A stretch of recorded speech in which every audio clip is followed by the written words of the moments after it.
What's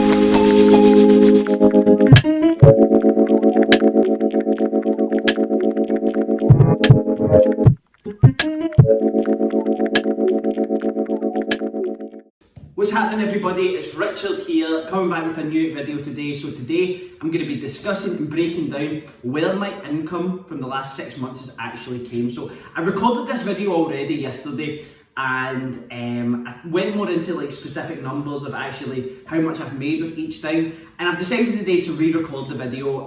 Reason being, I don't want to come across like I'm saying I make X amount or I make this or whatever. I guess the numbers really don't matter. There's always going to be people that don't believe you. There's going to be some people that maybe take motivation from it. There's going to be some people that just think you're a dick for saying it. So I've decided to change that up slightly. You can obviously probably find out the income of the companies I have by looking online. It's not exactly difficult.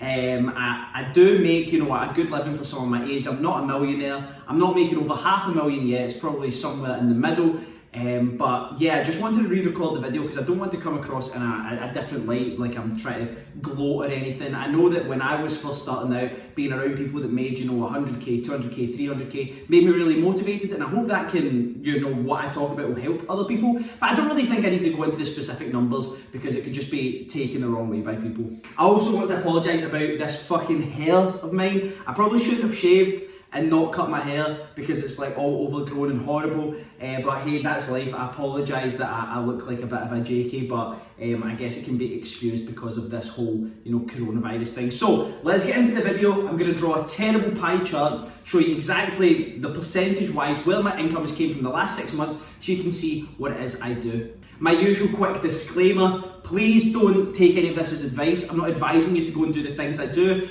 If you've got something that's going well for you, don't think, you know, oh well, if I want to, you know, make a little bit more money, I should copy what Richard does. Don't do that at all. You know, if you take inspiration from stuff I do or you do something similar already, awesome. If not, that's cool as well. I just want to give people that follow me and see my kind of journey a bit more insight into the things I do. So yeah, this is not financial advice. I'm not telling you to go and do these things. I have no courses, no mentorship, none of that. I'm not trying to upsell anything. I just want to give you guys an insight into my life. So, for those of you that already know me, let me move this seat over. I put absolutely zero planning into my videos. I just kind of go on and do it. So I'm going to be drawing all this at the one time. I've actually had to take a note of everything here because I need to calculate it as per my bank statement. So yeah, I probably will slip up at some point in this video and draw something shit. But yeah, let's get into it. So firstly, I'm going to attempt to draw a circle. This is a lot harder than you might think. You might actually see that I've already drawn a circle. Oh my goodness gracious, that's terrible. That is so shit. I'm honestly astounded at how bad that circle is. So let's go into the first and main bit of my income and where it's came from. So I'm going to go from the biggest down to the smallest. Some might surprise you, some might not. So unsurprisingly, I'll put a dot in the middle. Unsurprisingly, 52% of my income from the last 6 months has came from property related transactions. So I'll go down here. It's pretty much just a little bit bigger than half. That looks good to me. So yeah, 52%. So let's go number one, property, and that has made up. Oh, I'm so this. I fucked up already. Look at this shit. 52%. Right? I don't even know if you can read that. I genuinely don't know. So yeah, 52% is made up of property-based stuff. So you might be thinking property, you know, that's a broad kind of thing. Has it been sourcing deals? Has it been your own deals? Has it been, you know, just consultancy? What is it you've actually done in that property 52%? So I'll break that down as well. I'm going to have to refer to the sheet. So if we look at the majority of my property income has been deal based, right? So that's like my own deals, some of which have been done with my money, a mixture of investors' money. So that's been 33% of my total income. That's a fucking belter, by the way. That's bang on, 33%. So that is deals. My handwriting is terrible, right? So that makes up 33% of the income I've had in the last 6 months. So let's break it down into the smaller bits. So yeah, deals, just to clarify, so that's like, you know, buy to sales that I've done with my own money, investors' money. It's also a refinance, so we've got cash back out as well. So that's what that's kind of made up there. And what I actually meant to say at the beginning disclaimer is some of this, like this stuff doesn't take into consideration the time it takes. So like when I start talking about deals of source, you might be going, oh my god, like X amount percent or X amount of money. Like, I've not just sat on Mars to get this money. So, you know, let's say out of that I made X amount of money. Well, I still need to less my time from that. So as much as it's kind of profit or revenue, it can be a bit mixed up into the two. You know, when I go into some of the other stuff, you know, the money I've made from involvement in businesses I've had, that's just the money I've made, not the actual money the businesses have made. That's a lot larger. So some of this might be a little bit confusing if you don't really run a business and you don't know like revenues and gross profits and net profits and all that, and obviously charging your time against stuff too.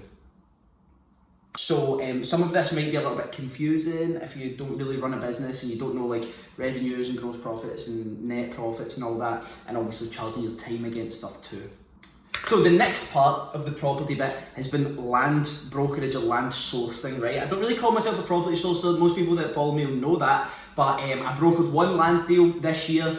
We have another one sitting waiting to complete, but nothing can really happen just now because of the COVID thing. It's running a little bit slower. So yeah, that made up, is it 12%? Am I right in saying that? Yeah, that made up 12% of my income this year, right? So that is land. It's just another type of, I guess, property stuff. So what that happens there is basically, you know, I have access to a piece of land, maybe through someone in my network. That's generally where my deals come from, is from my network. I don't really do too much, you know, marketing. So maybe I've been passed that deal. It's not something that fits my investors' criteria. I know someone who maybe is looking for something like that. I will pass it on to them and then get a fee. Generally with land, your fees are, you know, 1 or 2%. So if you go and you find a bit of land that's £1 million, you pass it on to an investor, they pay £1 million for it, you'll be tuned in for 10 to £20,000 roughly, just as a finder's fee. So these types of transactions can be really handy, especially if they come with planning permission and stuff. You don't really need to do a huge amount of work, but you still get paid a pretty nice fee for it. And the one that I've got that's going through, I have an upfront fee to receive and also a very, very small percentage at the back end when the site sells as well. So it's also a little bit of money in lieu too. So the next bit is, you know, just deal sourcing. So I've actually done a really, because the deal sourcing bit's going to look bigger than this, but I'll make it clear. So for deal sourcing, I'll just put in sourcing. So this is like residential sourcing. So like sourcing, you know, just buy to lets, buy to flips, single units. That's made up 7% of my income for this year. So that's been 2 fully sourced deals and one that was a half sourced deal. So basically I had a deal that I couldn't get rid of and I passed it on to another person who was sourcing and we split the fee down the middle. So yeah, that's just from 3 deals that I've worked on this year.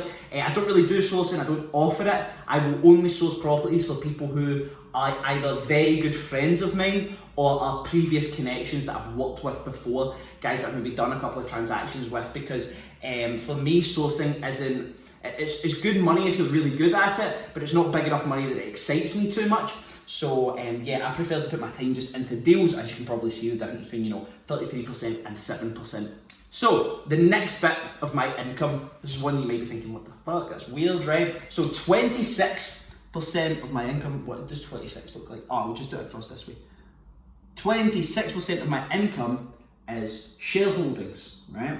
So that is, oh my God, I'm so fucking shite at this, right? That is not shares, as in like, you know, shares bought on like the open market, even like dividendable shares, nothing like that. This is actual ownership in individual companies I have. Now, I guess you could say if you owned 1 share in BP, like you own part of BP, but this is actual companies that I have, you know, 10% and above of. So some of those companies I've put money into in the startup phase or brought on capital after the fact that they've needed for expansion, and some of them I haven't at all. I've basically put in sweat equity, so you know, I give maybe 3 hours a week as an advisor and I look over stuff and I'm basically kind of on a board more so. So that makes up 26% of my income of the last 6 months. And you know, some of these, depending on the performance, because quite a lot of the time performance is, you know, out with my hands, that can increase quite a lot in the next, you know, 6 months, or it could decrease. So if I sat down and done this again in a year's time, you know, all this stuff could still be going just as big, making just as much money, maybe even more. But if these companies have grown faster, that might, you know, boss that already. So yeah, 26% of my income to, I'm not even going to write shareholdings again, I'm going to, that was meant to be an S. My goodness, I'm really not painting myself in a great light here. So that's 26% of my income. So like I said, that's, we obviously have monthly expenses we put through. We have dividendable income as well, which we can take on a quarterly basis, we can take yearly. I make enough money from other stuff that I do that I don't really need to tap into this. Obviously it's nice to have, and I'm not going to not take the money I'm due, but it's just a nice little thing to add on top. Some of these businesses, you know, we didn't expect to go as big so fast, but yeah, it's good. Some of them, you know, now are at a point where I have a small shareholding, but they're turning over 7 figures a year. So it's really cool to be involved with businesses that are doing stuff like that, especially with other young people. So my next biggest one, and this is normally the one people go, what the fuck are you talking about? Like, that makes no sense. And this is also one that I can never spell. I'm really good at English. I was fucking great in school, but this word, sometimes I just spell it wrong. So hopefully I spell it right. So 16% of my income in the last 6 months came from referral commissions. So I'm just going to write refs. So that's, oh, I may put a Z in. I've been doing the Z's because I thought it was cool down with the kids, but obviously not.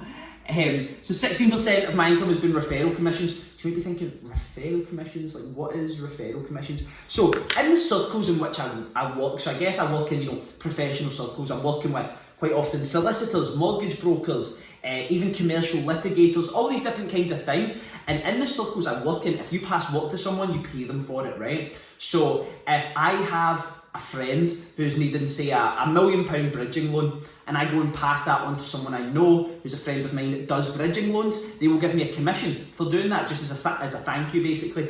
And also in the same hand, if someone, you know, brought a deal to me that they couldn't do anything with, I would pay them a minimum of 500 quid commission as a thank you. So I have just, you know, it can vary so much, referral commissions, it depends what's actually coming in and what you're getting access to. But, you know, some months I can have, you know, a 500 quid referral because someone I know has phoned me, you know, because I work in property and I'm seen a lot as doing that by, you know, I guess a reasonable following online.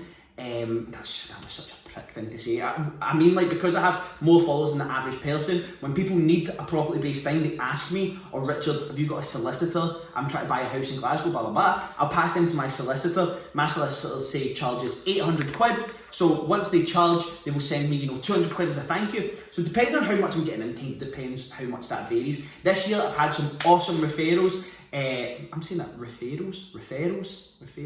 I don't know, I'm saying it weird, but I've had some really decent ones that have made me a couple of £1,000, up as high as £5,000. So it's made up a nice little chunk of my income, and it's a good way to work as well because nobody ever gets pissed off, because if you're paying someone for the referrals and vice versa, you never get to that point where, oh, I've referred you loads of work and I never got anything for it, and blah, blah, blah, blah, blah. That happens a lot with tradespeople. Oh, well, I referred you a rewire, you should have referred me that fucking boiler change or whatever. It's easy just to pay people what they need to be paid for stuff. Like, if someone brings me something, instead of me going, oh, I'll return the favour at some point, I'd rather just give them, you know, 500 quid, £1,000 and just have it done. So yeah, referral commissions made up 60% of my income. I should actually put that up here. This is actually quite hard to write. 3 refs. What was it? 16%. Actually now looks like 18%, but I can assure you it's 16%. So now I'm back to my 2 smallest ones, right? Which I've done this the last time I drew, right? It's the 2 smallest ones, and there's a fucking massive bit. You know what? I'm changing that. That noise is fucking horrible. But then this is gonna look as big as that. You know what? I don't even care. There we go, referrals, thank you very much. So, right, we're going to go into the 2 smaller income streams just now. First one, big taboo, ooh, trading, right? People ask me this all the fucking time still, and I'm going to get this for the rest of my fucking life. Do you still trade? Do you still got blah, blah, blah, blah, right? So, let me explain. I'll put this in here. So, the trading one's bigger than the other one in that. 2 seconds. In a former life, I was an engineer. That's a lie. There we go, everything works now. The perfect pie chart. If anybody wants to do a pie chart lesson with me, just let me know, I'll happily teach you my skills. So yeah, trading here. So, trading. So that makes up about, was I right to 3%? Yeah, 3% of my income this year. Some of you might be thinking, what, 3%? You're so into trading, blah, blah, blah. Right, yeah, that is true. The reason I left trading is because the industry is going to fucking shit. Loads of people in there are getting a bad rep, some companies are getting bad reps, individuals as well, and I didn't want to be brought down with that. You know, even if you work with reputable people or not, if the industry gets tarnished as a whole, it affects my name as well. When I'm dealing with, you know, over multi-6 figures of investors' funds, I can't really afford to have my reputation as an investor tarnished if an industry goes to pot. So that's why I kind of removed myself from the trading industry. That also caused me to just become very, this is a Scottish word, scunnered. So it's just kind of pissed off and burnt out with trading as a whole. You know, when it is something that is such a big part of your life, it's easy to get burnt out. And I was making enough money and a lot of good connections and a lot of future potential in the property industry that deserved my time more. Now, I'm not going to say I don't do any trading at all. I have, in terms of actual funds, probably just under £5,000 across different, like, you know, trading accounts. So I've got one that's got a particular gold trade that I've had on since last year. I've got a very small shares portfolio of independent oil companies such as Tullow and Premier Oil, which is up about 17% this year. And then I've got a little bit of crypto as well. Actually, when I think about the original crypto I bought, it's probably just over £5,000, maybe closer to £6,000. I've got a couple of £1,000s of crypto, but that is literally gambling. Like, I don't really believe in the crypto hype, but for the sake of £1,000 across a couple of things, or £2,000, it was just a worthwhile punt just to see if anything comes of it. That's across Walton Chain and Ethereum. So yeah, those are the only two, you know, things that I've done. I have had a couple of days this year of trading CFDs. Just like some high risk news stuff, just messing about on smaller accounts, and nearly all of them have went and been successful, which is cool, but it does only make up a very small part of my income now. I'm kind of happy to be away from the industry as a whole, because it does get quite stressful, and with some of the people that are involved in it, it can be a bit of a pain in the arse, and I just don't want to be associated with stuff like that anymore. Now, the smallest income stream that didn't have enough colourful pens, oh my god, hay fever is absolutely killing me. So the smallest one, that was quite disgusting, apologies, is events. So you might be thinking, events, Richard, you don't do fucking, that makes up 1%. Oh, I should have put in the trading one. 4. See, this is how bad I'm. I've just spelled trading wrong. I've just wrote TRD. TRD. Trading 3%. So yeah, trading made up 3%, events 1%. So you'll be thinking, Richard, you don't do mentorship or anything like that. What do you mean events? So obviously I have my Young Entrepreneurs Scotland events. So those are really affordable. It's like 20 quid a month or something. I've had to move them all onto Zoom now.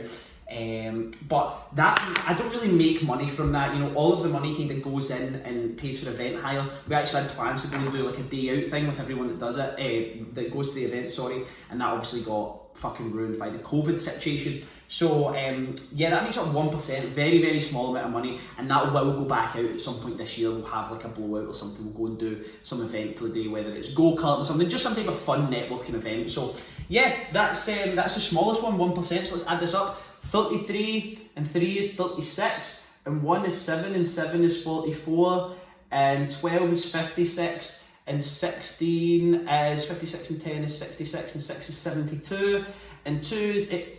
I have fucking done this completely wrong. I've just counted that up so wrong. 52. Hopefully none of my investors see this. I'm like, what? This is how you calculate deals. 16 plus 3 plus 1.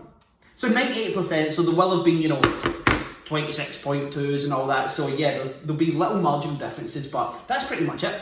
So there we have it, completed where my income has come from in the last 6 months. I'm sorry if you were coming on this and hoping I was going to break down into exact numbers. It's just in hindsight, I thought that was maybe not the best thing to do. So yeah, I'm looking at it from here. Deals, land sourcing, property sourcing, trading, events, referrals, shareholdings. That makes up my income of the last 6 months. And you know, stuff like that might change. Like within the shareholding things, maybe next time I might go more into detail with the actual companies that I'm involved in. Most of them, what you call it, you can't find out that I'm involved with them because I'm not on any documents or anything. It's literally just shareholdings. So maybe I'll talk about that a little bit more next time. And you know, by the time I make another one of these videos, it might be a year, 2 years down the line. Maybe things have changed. Maybe some things are bigger, some things are smaller. There's other acquisitions there. I'm constantly evolving as an investor and as an individual, and I'm constantly evolving my network. So you never know what opportunities are going to kind of pop up from people in there that you might want to put some money towards. Finally, I just want to say a massive thank you to everyone that's watched this video. I do really appreciate it. If you've enjoyed the video, feel free to subscribe, feel free to leave a like. If you didn't enjoy it, say what you want to me in the comments. I don't really give a fuck, nothing really phases me that much. I appreciate everyone that comes on here and watches my videos, even if you don't like them, and even if you stalk me online and don't like any of my stuff because you think I'm a bell end. It doesn't really bother me, but thank you for watching anyway. As always, stay smart, stay safe, don't be a dauber in life or with your money, and I'll catch up with everybody soon from sunny Spain next week.